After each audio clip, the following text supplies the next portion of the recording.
Thank you so much for joining us and for being on time.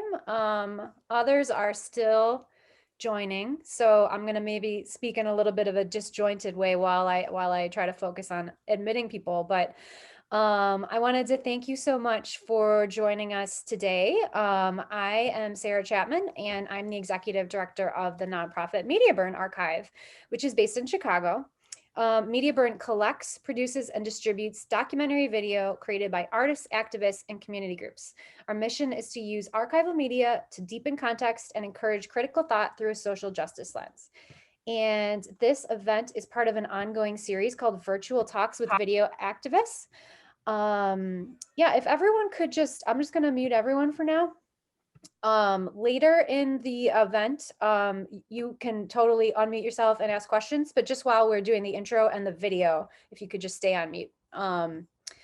So this event is part of an ongoing series called Virtual Talks with Video Activists, where we have been speaking to filmmakers to spark conversations surrounding the way that media production can spark social change. And we are so pleased to be presenting this event in partnership with the Department of Cinema and Media Studies at the University of Chicago. And I'd like to thank Professor Doran Morgan for his assistance in coordinating this event. So tonight we will be presenting a screening and discussion of the 1986 short video Lamento by Julia Lesage. It's about 14 minutes and the rest of the time will be for discussion, and we're really excited to talk with all of you. So Julia Lesage learned video making in Chicago through the Center for New Television. She later moved to the University of Oregon, where she taught video production, screenwriting, and film theory and criticism. She's also co-editor and co-founder of Jump Cut, a review of contemporary media, now an online publication.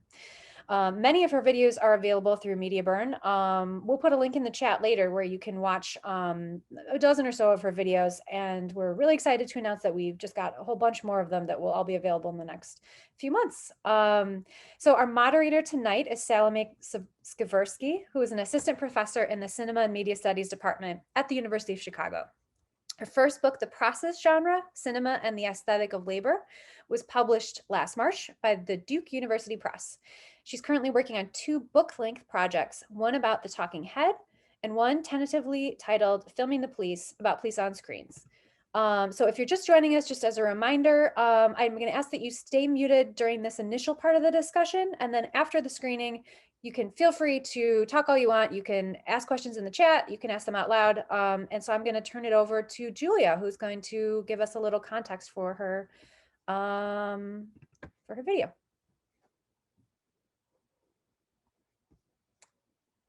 Sorry, I think you're muted still, and that may be my fault, but I'm...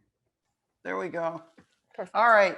Now, I'm very grateful to MediaBurn for having me in this section called Video Activists, but I want to mention that there's another kind of video activism, which is not just activism around issues, but it's what I would call resistance media, and it's in largely, there's a large collection of this kind of media in MediaBurn.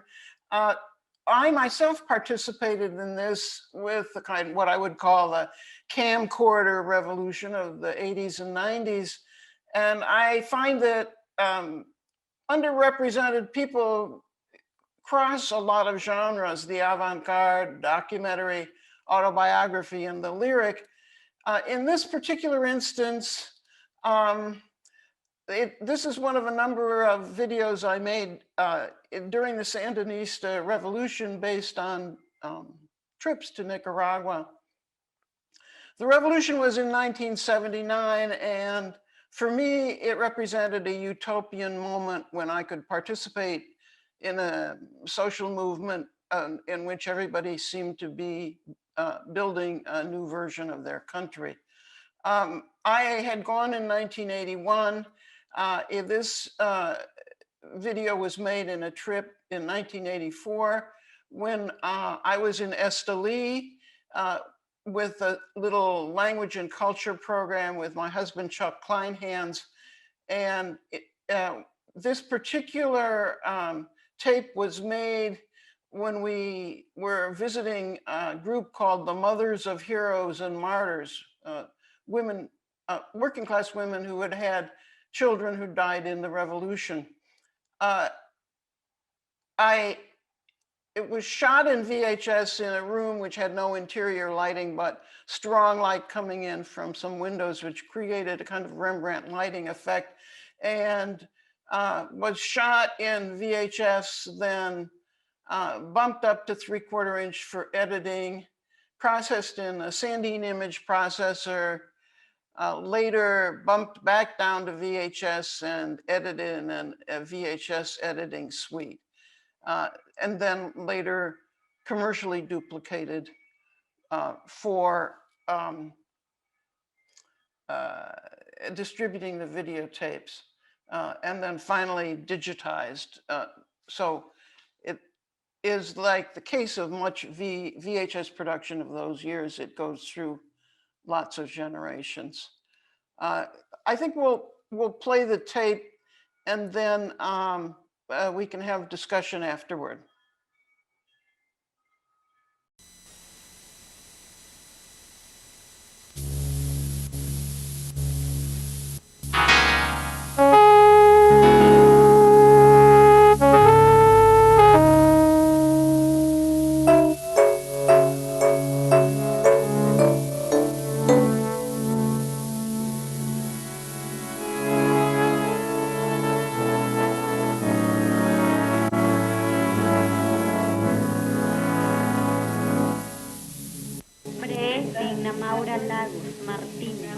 Madre de héroes y mártires, de Marta Leonor Torres. Cayó de 24 años, era casada, dejó una niña. Cayó su marido también, quedó la niña sin padre y sin madre. O sea, los de la seguridad eran unos que eran de la misma guardia, pero andaban de civil. O sea, así, y rayos tomaban flight, pues una foto para andarla y decir, esta fulana trafica aquí y allá. Cuando ella le dicen, ¿verdad? Y mira, los de la seguridad y los conoce, se va para la montaña y no aparece otra vez. Vino hasta el año. Entonces, después entró hasta el 5 de abril. Tuvieron un combate en el Jícaro, aquí nomás, y entran aquí a Estelí. Pues está ella aquí 7 días más. El Viernes Santo, que era el 13 de abril, llega la guardia a mi casa, como ella está denunciada, lleva las fotos ya y me dice que si conozco a esa persona. No la conozco y ahí no me sacaron, que no la conocí. Entonces me golpea la guardia ese día a mí. Aquí me desvió la columna. Yo ando platino en la columna.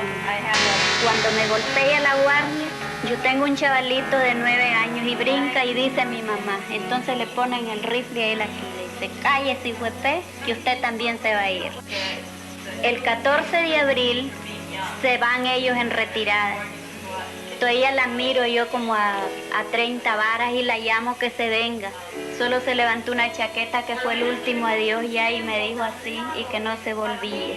Como a los 20 minutos estaba el combate, donde la guardia los esperaba, donde cayó mi hijo.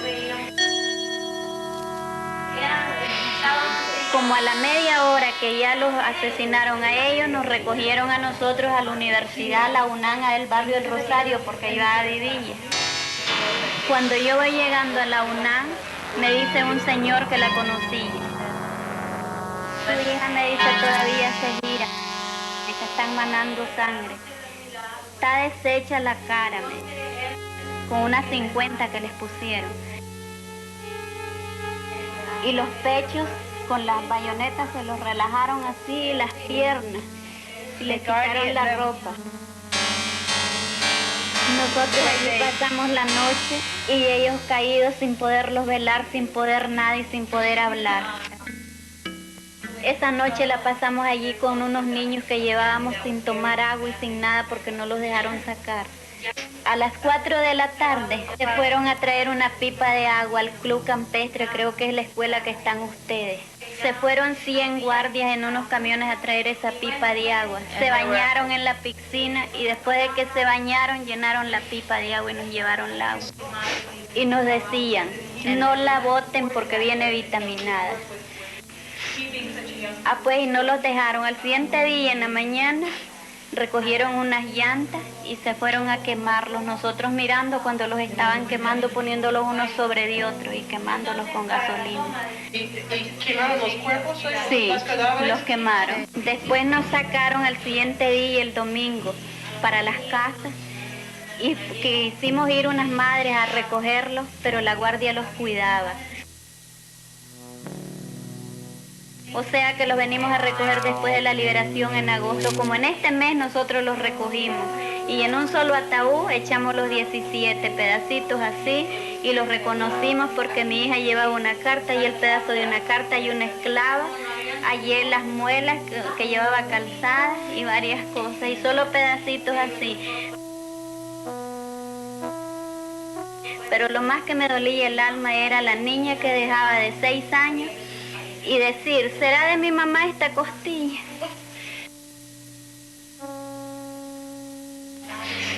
No sé las madres cómo aguantamos tanto. Tuve una lesión en el corazón con la columna desviada y hace poco sufrí un infarto también. Es que lo de nuestros hijos nos parece que fue ayer, nosotros nos vamos quedando dormidas, nosotros los miramos, nosotros los sentimos. Y el que va cayendo, y van cayendo, nosotros es que más se nos va haciendo más grande aquello. Por eso para nosotros, a ustedes les agradecemos, para nosotros es una alegría, hay veces se nos olvida un momentito al verlos, al encontrarlas, que tenemos quien, porque nos sentíamos que como que no valíamos nada, que como que éramos animales, porque solo muerte y aquí golpe y todo, y como que puntualmente no había quien volviera por nosotros. Gritamos al mundo entero un día cuando nos estaban quemando los incendios y todo.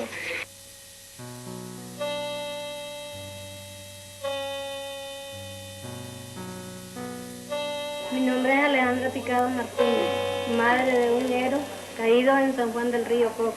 Cuando cayó en San Juan del Río Coco, allí, él cayó a las 4 de la mañana, un 24 de abril. Como cayeron dos, ¿verdad? Entonces vinieron y los pegaron a una camioneta y los corrieron una cuadra de arrastrada. Sí, de arrastra a una cuadra. Después de eso, los unieron a los dos, les pusieron leña y les echaron gasolina, los quemaron. Sí, los dejaron mal enterrados y una persona que los conocía pasaba siempre por donde ellos estaban y buscaba como echarles tierra. Entonces le decían a él que era lo que lo llevaba allí, que siempre ahí se paraba a echar tierra y cosas así. Entonces él les contestaba, nosotros somos humanos todos y necesitamos cubrirnos de la tierra. Nosotros somos humanos todos, cubrirnos de la tierra y necesitamos cubrirnos de la tierra. Sí, a los 4 meses de verlo enterrado me lo trajeron, ya después del triunfo, cumpliendo 4 meses.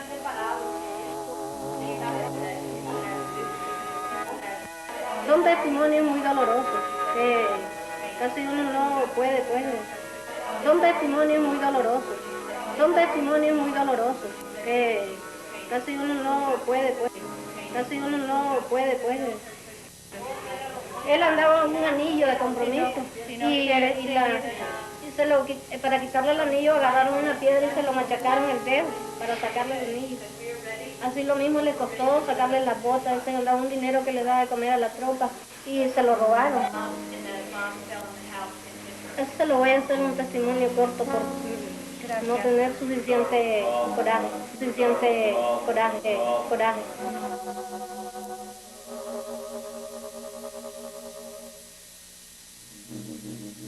Les agradezco muchísimo en nombre de todas las madres, ¿verdad?, de que ustedes han venido al corazón de Nicaragua a darse cuenta de las dificultades de nosotros, a pesar de ser tan pobres nosotros que nunca lo hubiéramos creído de que ustedes hubieran podido convivir con nosotros, por la comodidad de nosotros, la pobreza en que estamos, que hay cosas que aunque uno quiera servirlas no puede porque no hay, ¿verdad? Se debe a lo que unas han quemado, otras se han llevado y de manera pues que eso es lo que nos ha perjudicado a nosotros.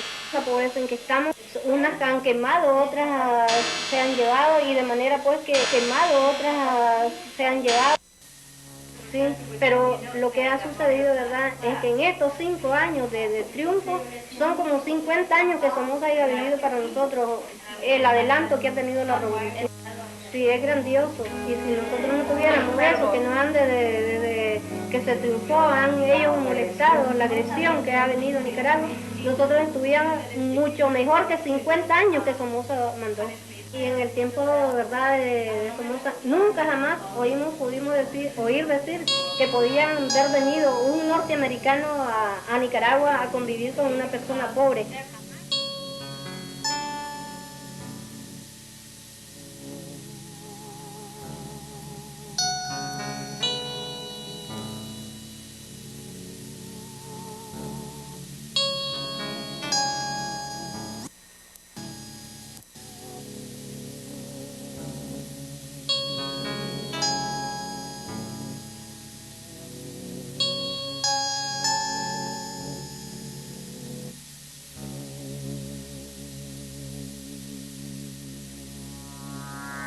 Ahorita el que agarra la contra, la misma tortura le hacen, le sacan los ojos vivos, le arrancan las uñas, lo matan a pedacitos, le sacan la sangre hasta que lo dejan sin sangre. Le sacan la lengua por aquí, se la dejan colgada, le presan los testículos, se los ponen en la boca. Son las mismas bestias que andan. Lo de, por ejemplo, lo del servicio militar patriótico, dicen que cuando los agarran, les hacen la operación corbata, le hacen un rasgo aquí y se les jala la lengua para acá para que le quede así como corbata. Por eso es que yo digo pues que para mí sería mejor que lo quemaran a uno de una sola vez y no que le estén haciendo esa tortura, ¿verdad?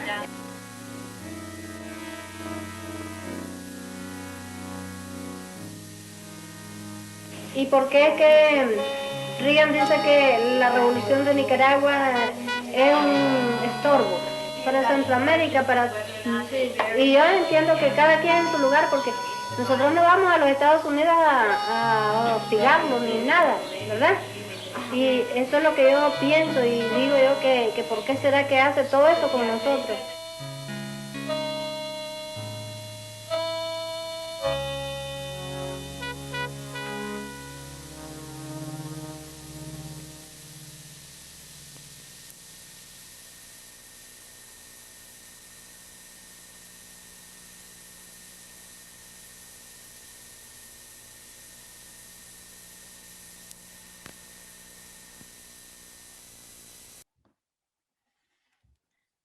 Okay, shall I get things started?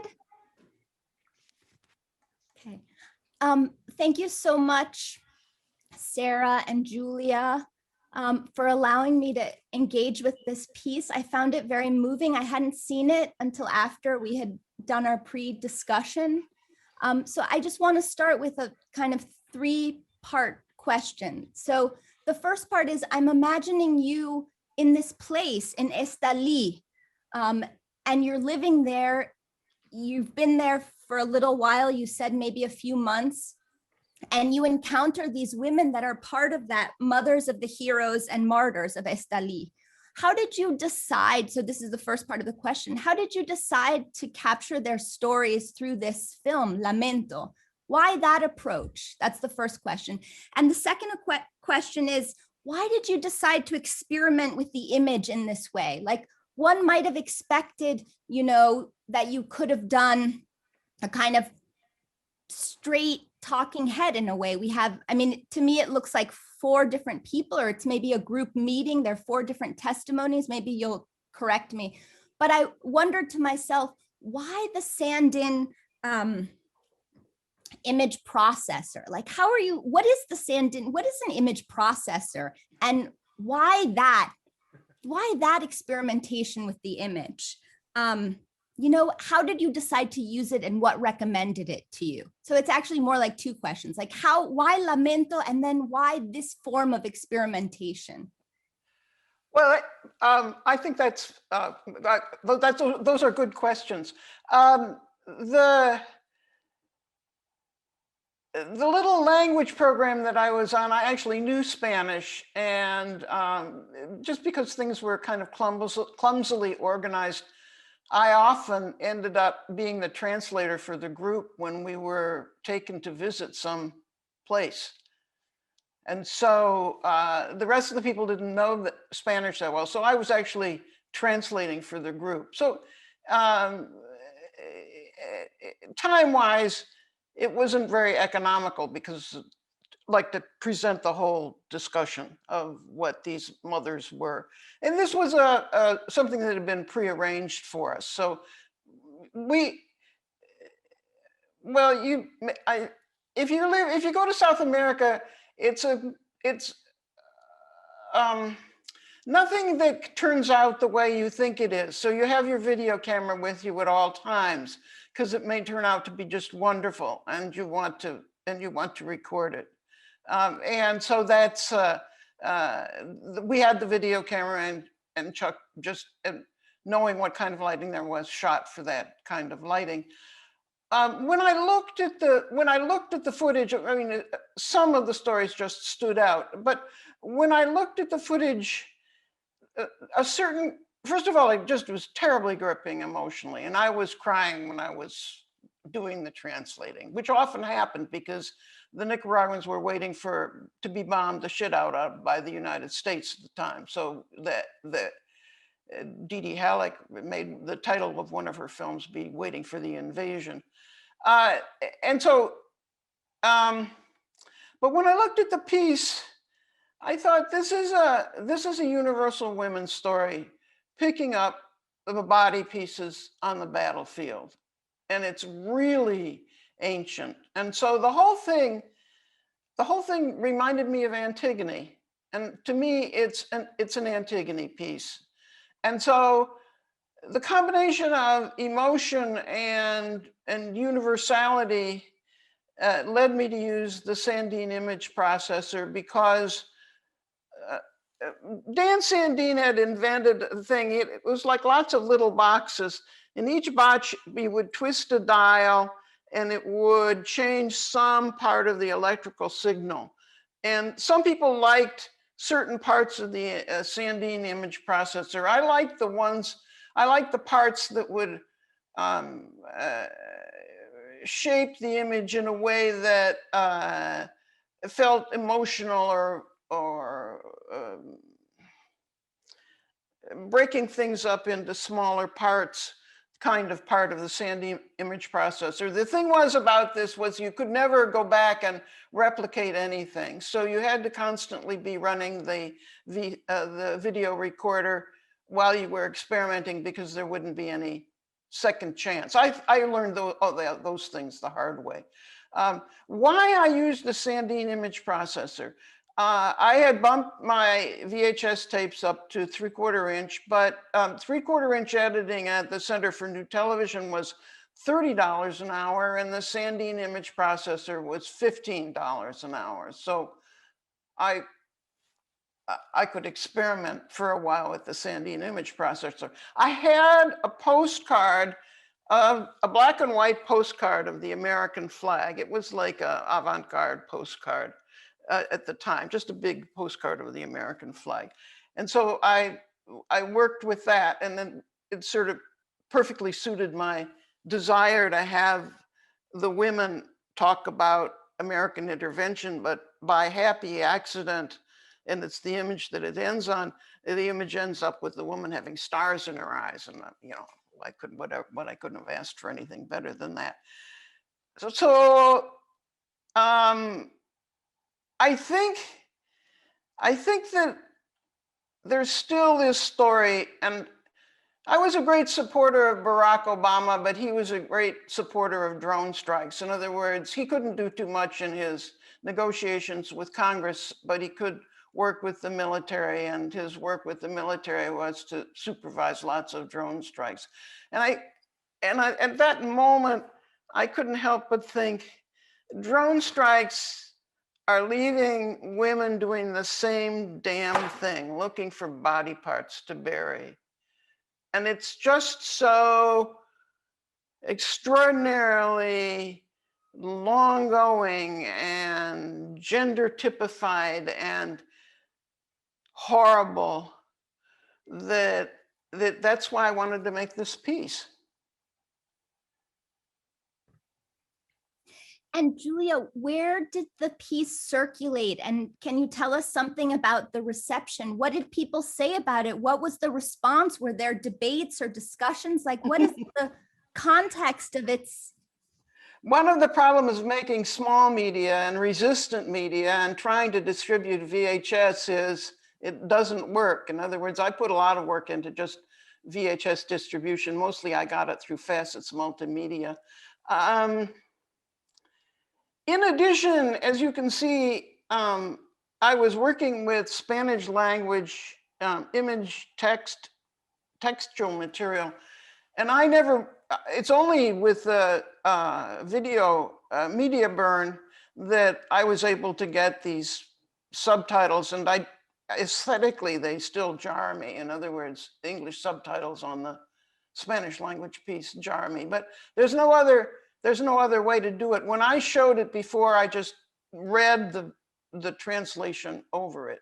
So that would be a Spanish language screening in which I read the translation over it. Interestingly enough, it got a good reception in the first Congress of Latin American women video makers to get together in Mexico. I showed it at Cocina de Imágenes. It got a very good reception there. I showed some of my work in Nicaragua to women in the Agricultural Laborers Union, and they appreciated it. These were women organizers within that union. So one of the reasons I showed it tonight is that it hasn't had much exposure. I'm very fond of it because it does what I wanted it to do. But part of my experience making Nicaraguan support media was that I wanted it to come from the point of view of the people that I was living with.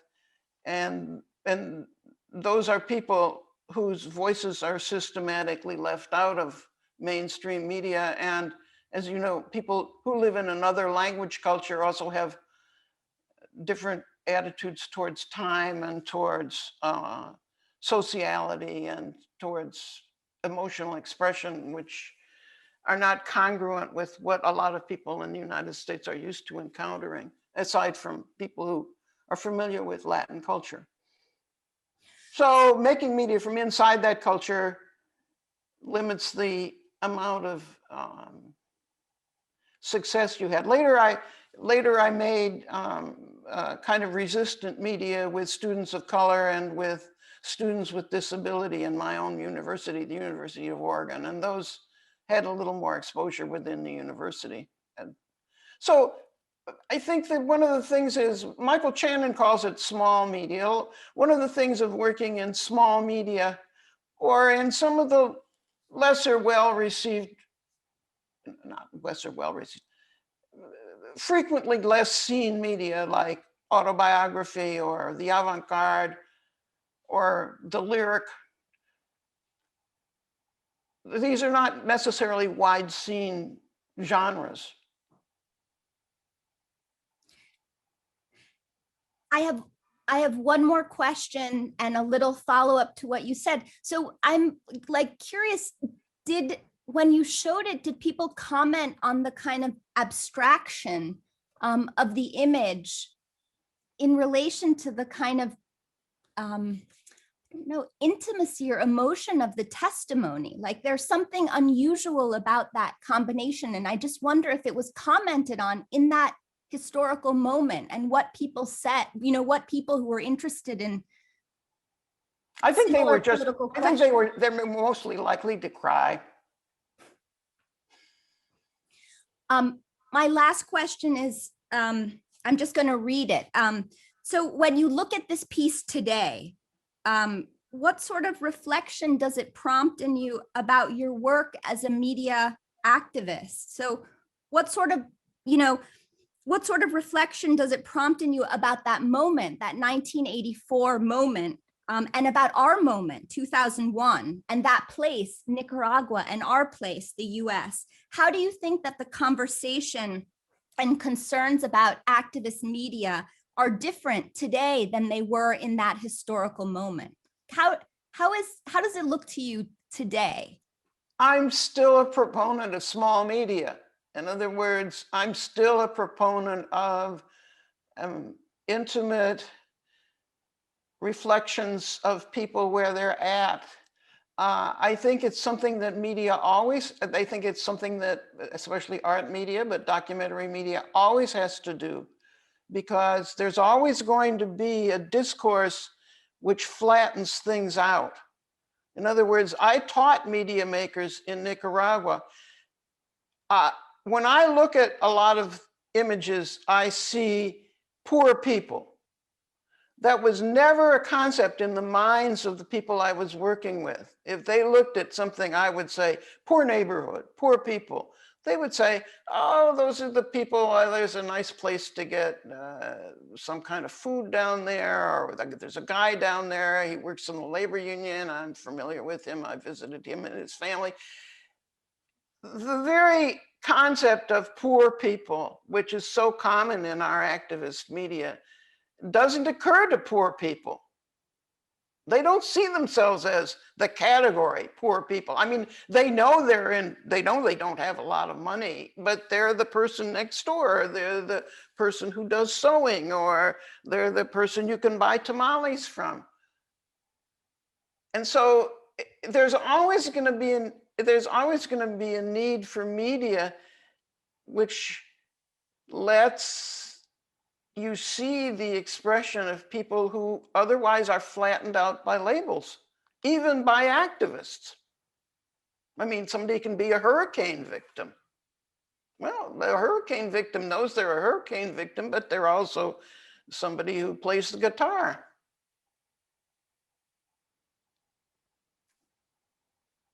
Maybe this is a good time to open it up to the group.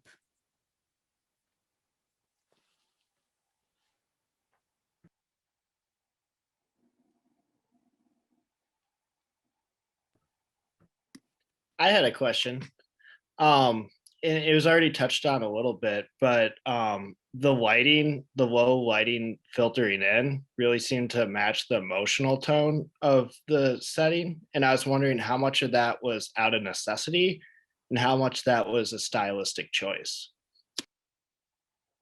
It was first necessity at the moment because there was no electrical light inside. And then the camera person, Chuck Kleinhans, went for it. I mean, that was a beautiful effect if you went for it. And then I, in the editing, went for it. So yeah, it was like much photography, a combination of somebody who's doing the image making, seeing the potential, but the actual circumstances being set.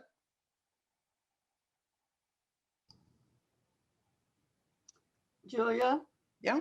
this is Eleanor Boyer. Ah, good to see you, Eleanor. Good to see you too. Unfortunately, I had difficulty connecting with Zoom, and so I got into it in the middle. But listening to the women speak, my immediate reaction was that the image processing was necessary to hide their identities, but the emotion and what they were saying was so powerful that I didn't find, I mean, I immediately connected to the idea that these are stories that they couldn't say out loud because of the political situation.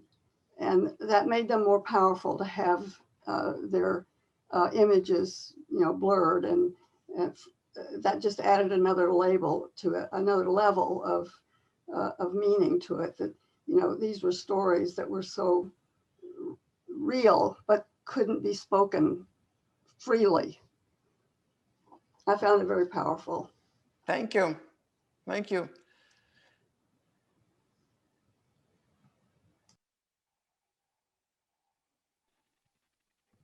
Are you still making?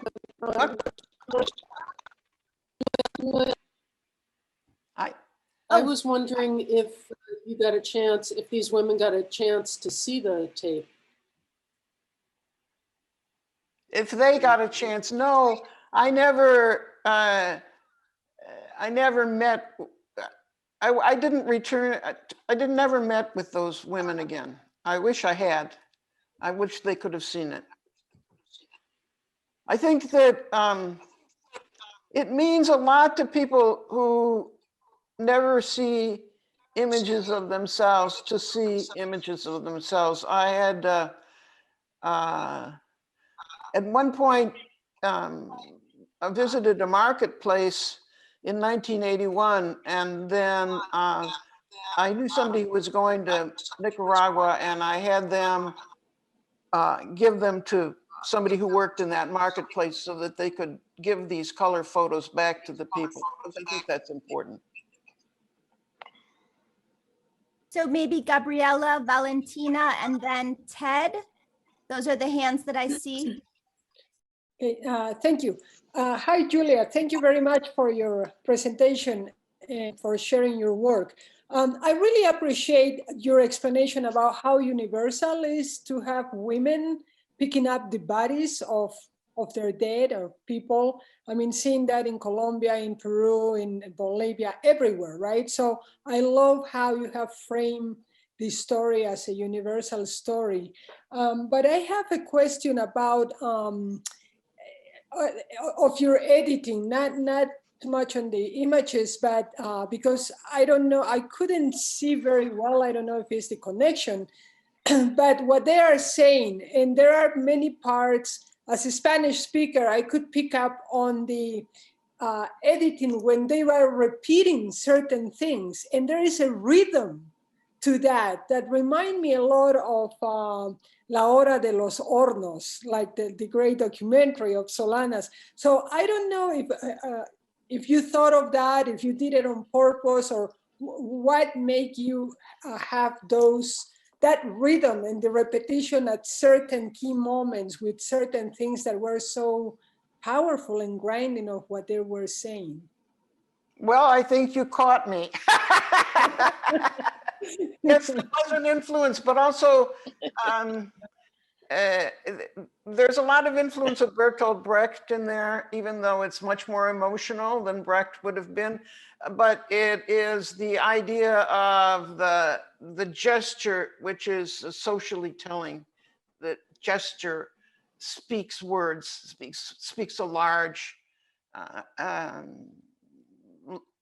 speaks of a larger social thing. And so the whole tape has got that in both the image and occasionally in the soundtrack. I mean, not in the soundtrack, and occasionally in the words that are presented, which echo words from the speaker, and then also the actual audio repetition. All of that is like to emphasize the gesture, which tells a whole story behind it.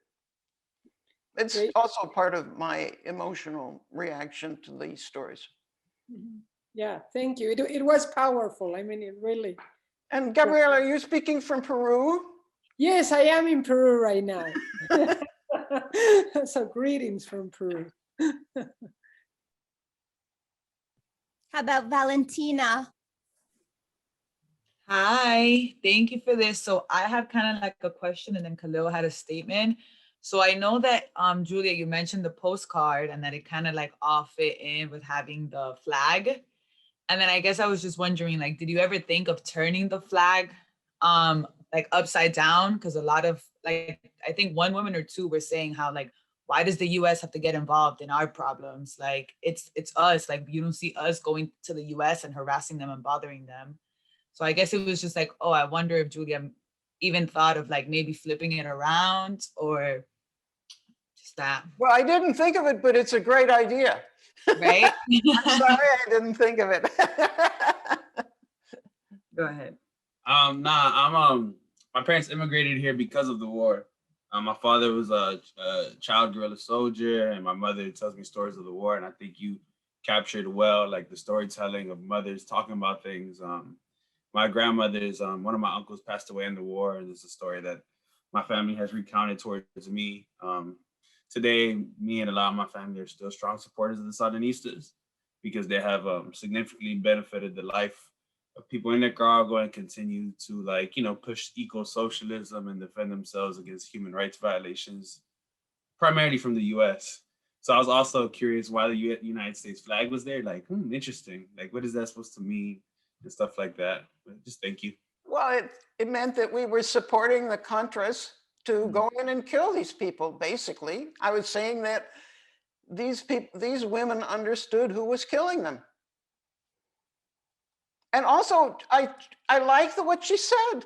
I think everybody has the right to their own country. We don't go to your country to disturb you. Don't come to our country to disturb us. I mean, it's very simple and funny. And, you know, like, I'm not making about loud party. You shouldn't make a loud party. You know what I mean? It's like, we can be neighbors. I'm not going to disturb you. Don't disturb me.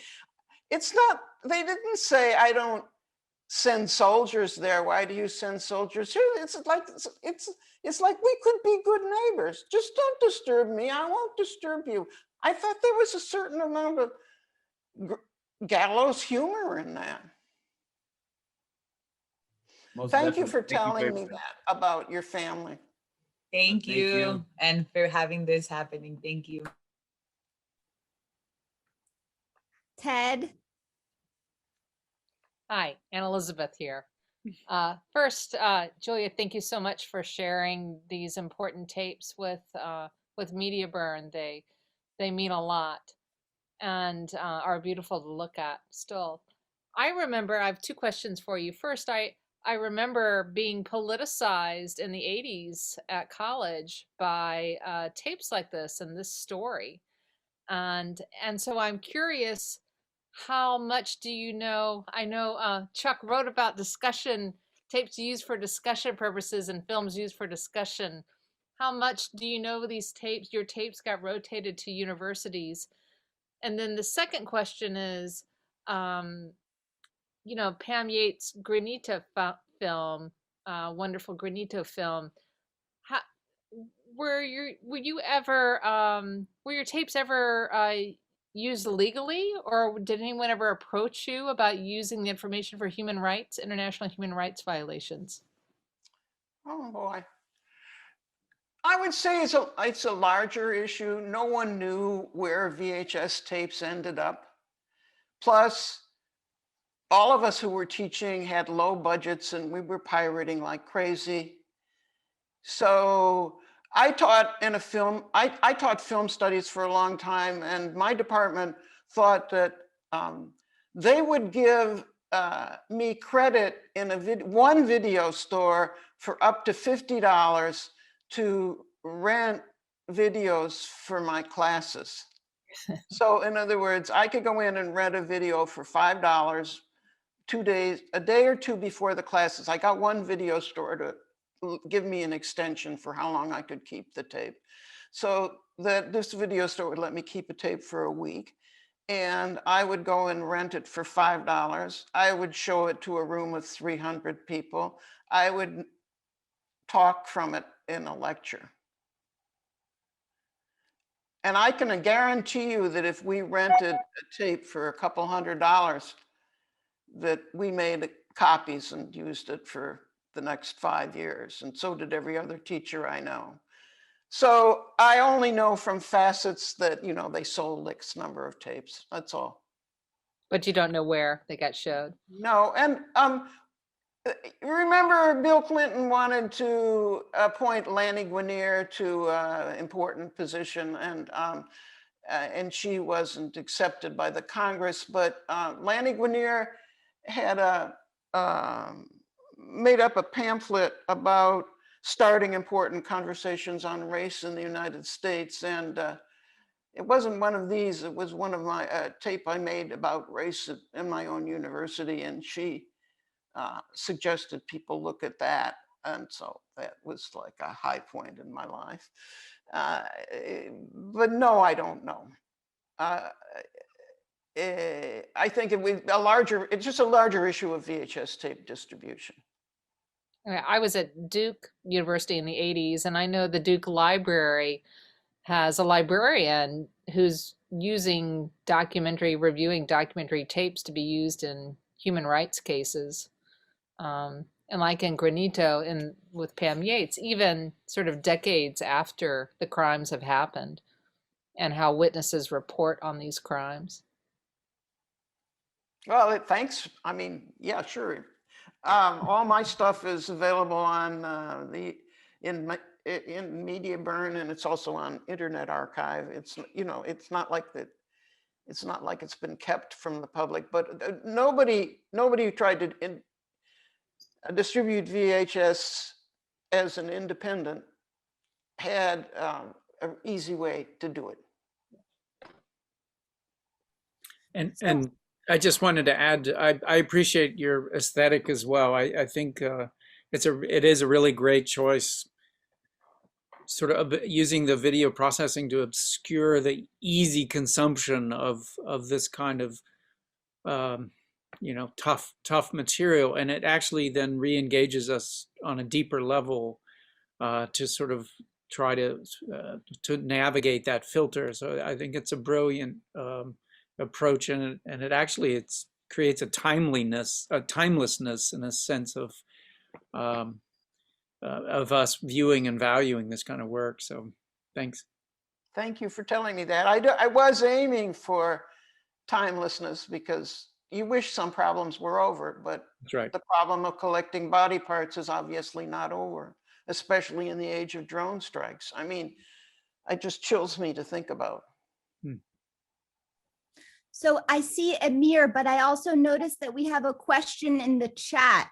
Marianne Johnson asks, why did these women agree to be filmed telling their stories? What did they think the benefit of being filmed would be, in your opinion? Did they think this film would be distributed in the US? The Nicaraguan revolution, the Sandinista revolution, really encouraged just a tremendous amount of tourism of the revolution, videotaping of the revolution, conversing with as many people as possible, seeing as much as possible.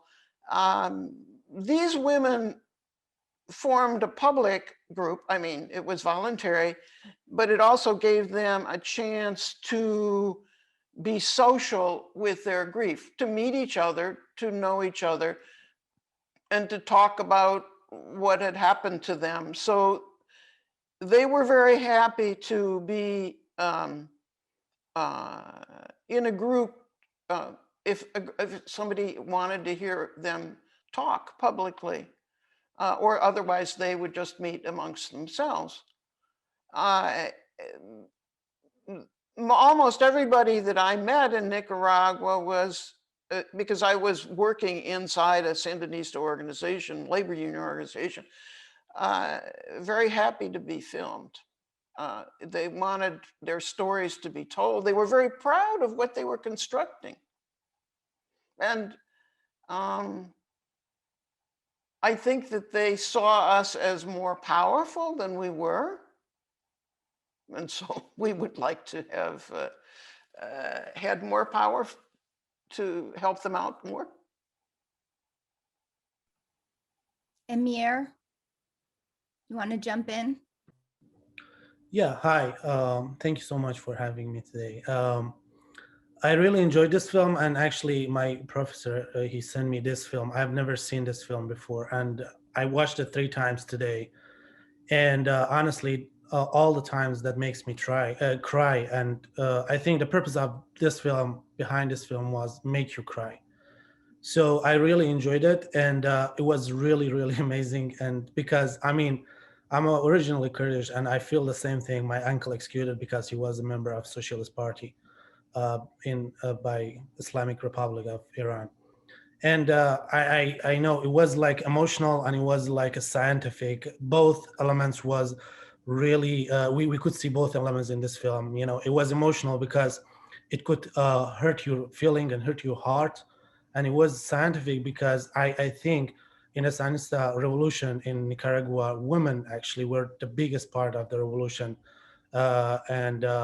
I'm really, really happy that I saw women in this film. And I didn't see actually any man in this film, because I know how women was, effective in this, in Nicaraguan revolution.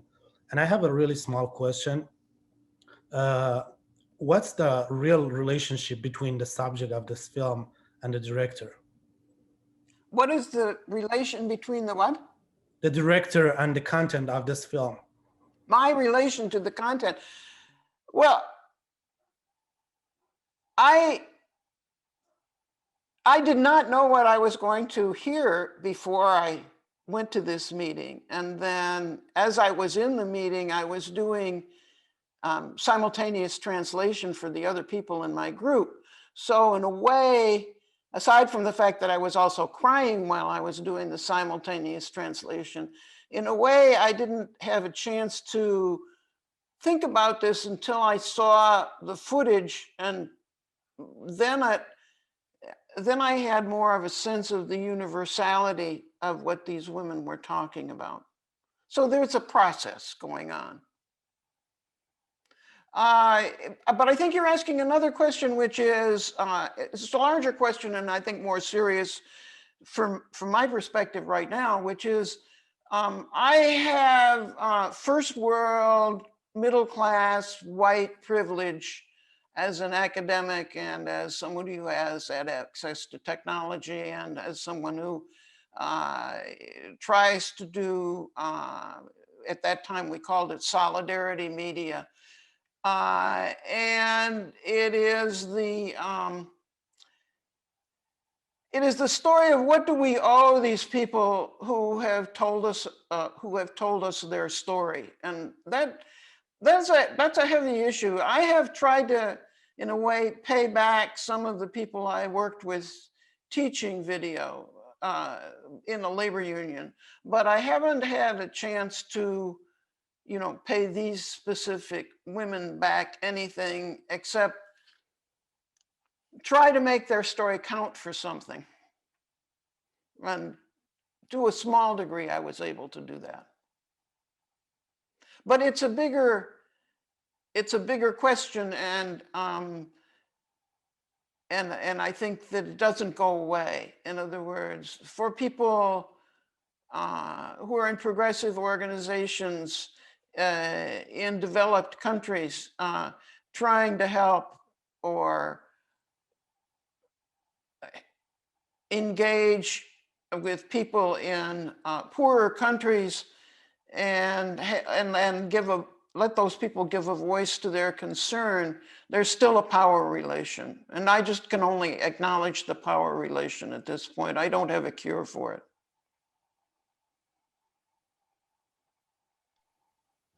So there's another question from Tom Weinberg in the chat.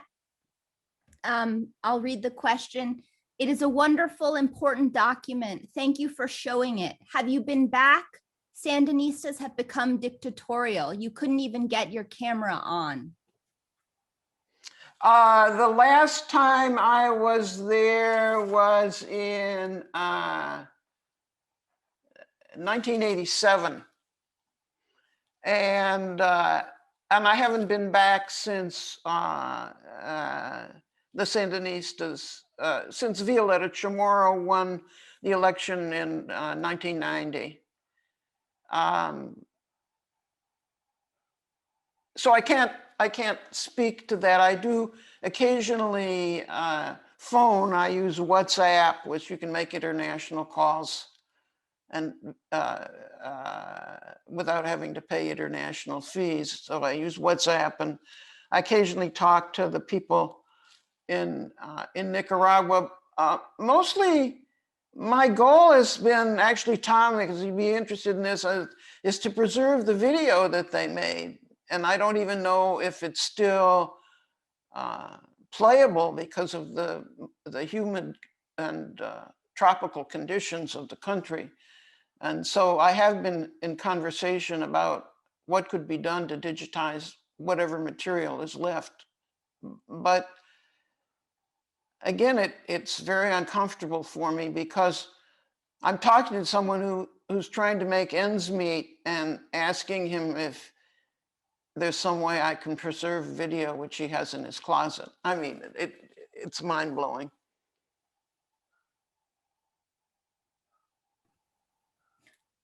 Are there final questions? Country, and it was so idealistic when you were there, and people were as you portrayed them. And now, I don't know if you can hear me. Hi, Tom. What did you say, Tom? I didn't hear what you just said. Well, I just said it's very different. I've been there many times since then, and it's sad how it's awful how people feel as compared with the joy that they felt in the 80s. It's awful. And people are getting killed by the government as if it were still the samosas. It's terrible. So I don't recommend that. If some of the people were there were willing to do that, because we don't know about it. You know, it doesn't get told, that story. No. So it's not about what you've done.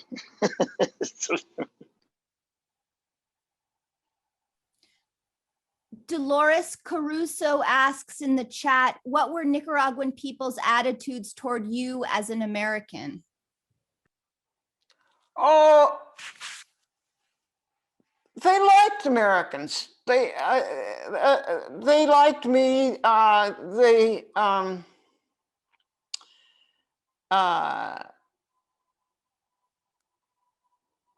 was a comfortable relationship. I mean, it was like,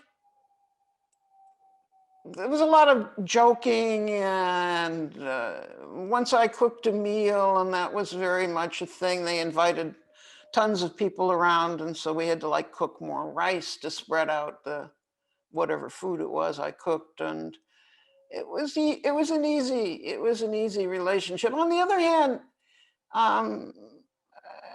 folks in Latin America are not picky about your language if you try to speak Spanish. It's not like going to France.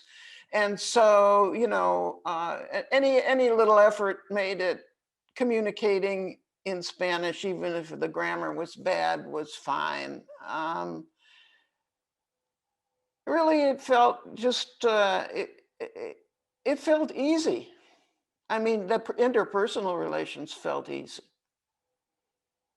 Materially, I always told people who were going to be going on these kinds of programs it's just like being at Girl Scout camp or Boy Scout camp. I mean, you know, the way you take a shower or the way you go to the bathroom or something like that.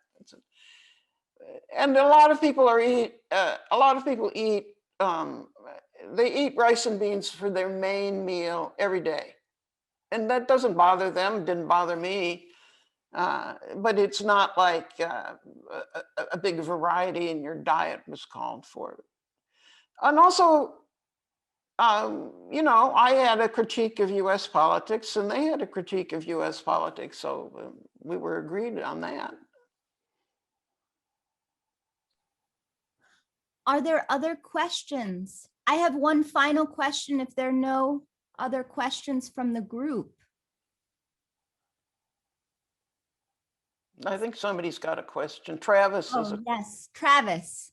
Yeah, I just had one final question. So with the technology at the time really matching the form, I wonder what you'd suggest to filmmakers today who have really clear and really good pieces of technology to capture stuff, that how could they use the form, or if they have too many tools, how could they limit it to have to think more about the effect than capturing it in a really high definition way?